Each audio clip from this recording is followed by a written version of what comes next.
go ahead and start another document. File new. And let's take a look at the circle tool. It's located right here. It's also C. It's a keyboard shortcut.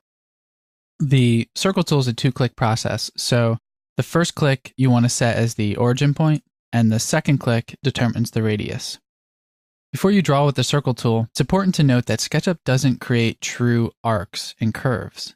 It actually creates them in segments. And you can see that in the bottom right before we draw our circle, SketchUp wants us to draw a 24-sided or segmented circle. And by default, that's okay. It really limits the number of sides or edges in the model. And it's good for 90% of the work that you'll ever use in SketchUp. You may find times that you need to change the number of sides, and I'll show you how to do that. First, let's click, set our origin point, and the second click is going to determine our radius. So you can see the segments starting to increase there.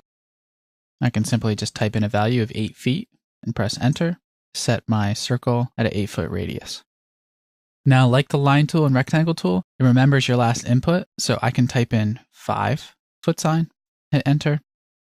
I can also change the number of sides. So see here how it's 5 feet and it's 24 sides. Maybe I want it at 6 feet, so type in 6-foot sign, hit enter. And let's change the number of sides. So instead of 24 sides, let's try 12 sides. So I'll type in 12 and then the S key and then enter. So now you'll see we have a 12-sided 6-foot radius circle. Now that's not really ideal, so we want to add more sides. In this case, I'll type in 48 and then S and then press enter.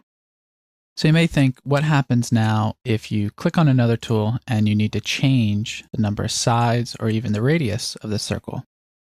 You can't just click on it to change it. You can, however, go to Entity Info. So if I select the line, the Select tool, so if I select that outer edge so it highlights blue, we're going to go to Window, Entity Info. It's going to bring up this little pop-up. Here you can find information about the layer that it's on, the radius, and the segments. So I'm going to bring this back to 24 sides. I'll just press the Tab key to get myself out of that. And then for the radius, maybe I'll change it to 8 feet. Next, let's take a look at the Polygon tool.